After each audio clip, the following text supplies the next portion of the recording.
read the unit. So, Then, para hindi mahiya si Snap. then ipapalik ko po yung pasyente wheelchair to pwede. Next is Harapan ko ng pasyente, kukuhain ko po yung isang kamay. position Then, the dito. wheelchair near the head of the bed. Hawakan ko po yung gate belt ng pasyente. Then, sa say 1, 2, 3, 4, And then, lock the wheelchair. Elevate the wheel pedal and footrest before transferring the patient to wheelchair. Count 1, 2, 3 po po siya. Then, lock the bed. Then, 1, 2, 3. Tapos, List to list po. sirens down. Kailangan ko po alsin yung ano ng pasyente.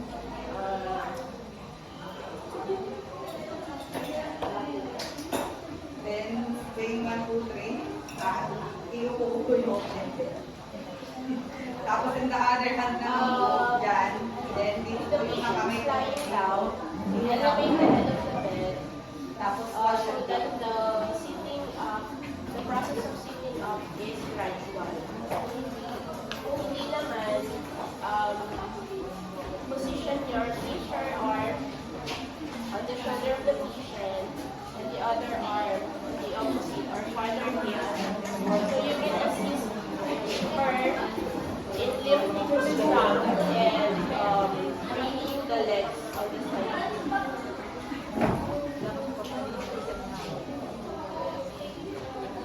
Fold the top sheet to the foot of the bed.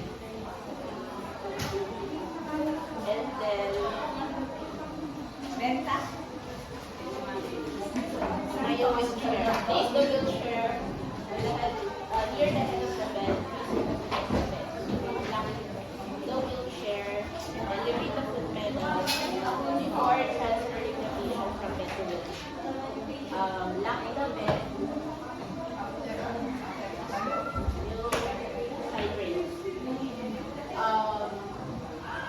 If the patient is lying down, they lift the head from the bed so that the process of sitting up will be gradual. Kung nakahiga naman si patient, place your arm at the shoulders and the other arm on the forehead. So you can assist her lift this strong and then bring her legs at the side of the bed.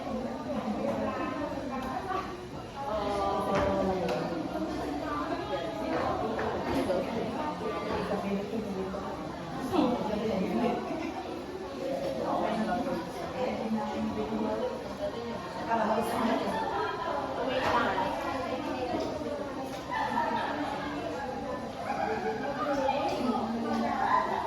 Yan, ma'am. Ma'am, yung punta,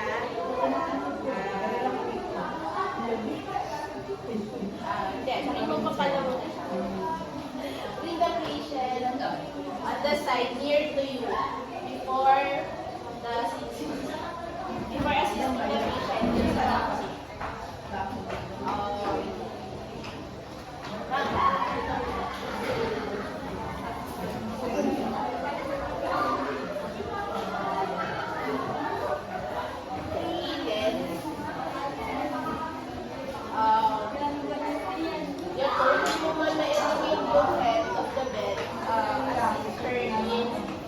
Lifting the trunk and then the legs of the second. One, three. Then, Assisting the patient from where then yung kamay niya, learn how to i-exercise the form of for a steady balance. Then, instruct the patient to scoot forward until the chin of the patient is in the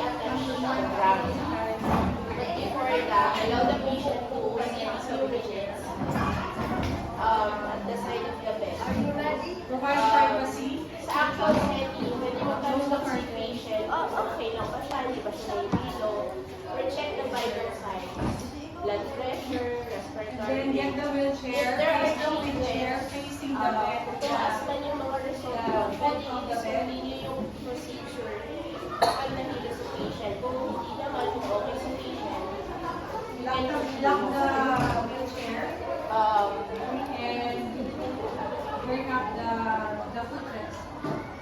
then if the high is bent, please put stool. And then please sturdy shoes Blindfold or non-stop sleepers while the legs are hanging at the side of the bed.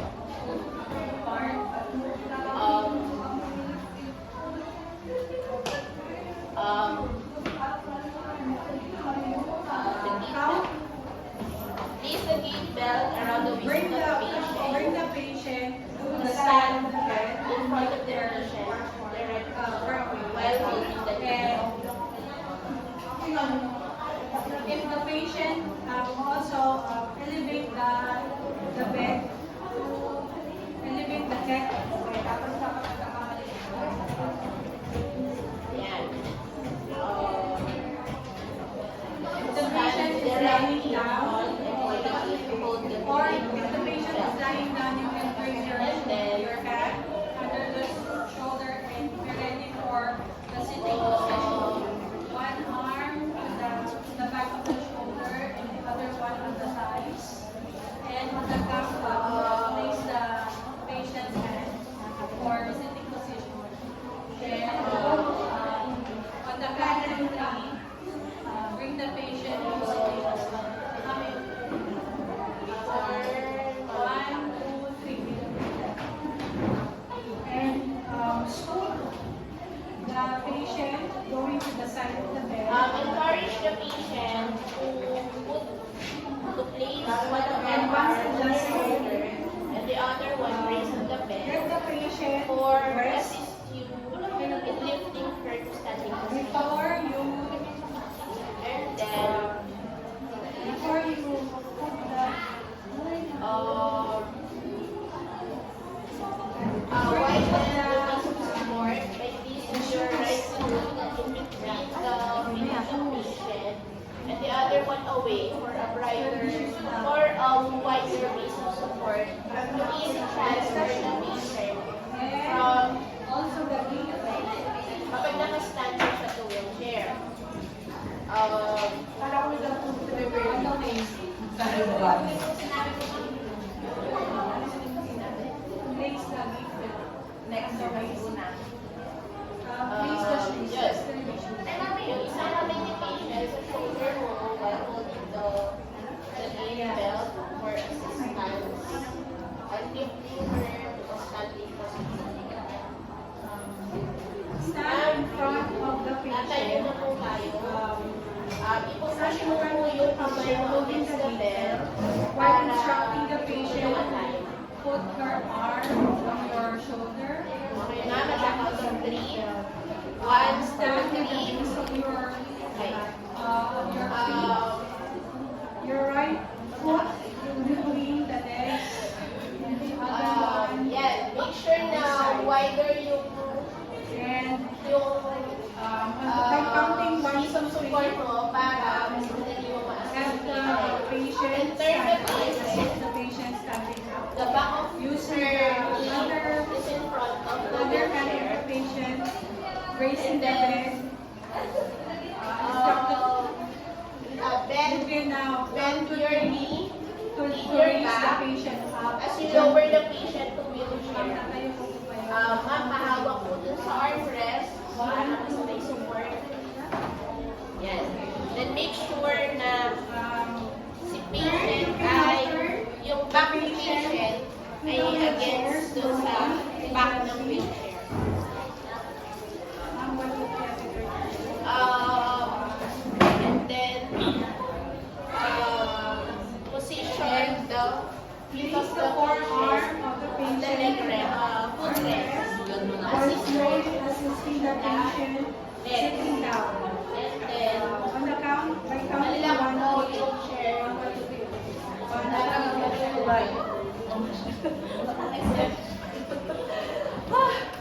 Yan, pagbalik naman. Again, lock the wheelchair. You can put place the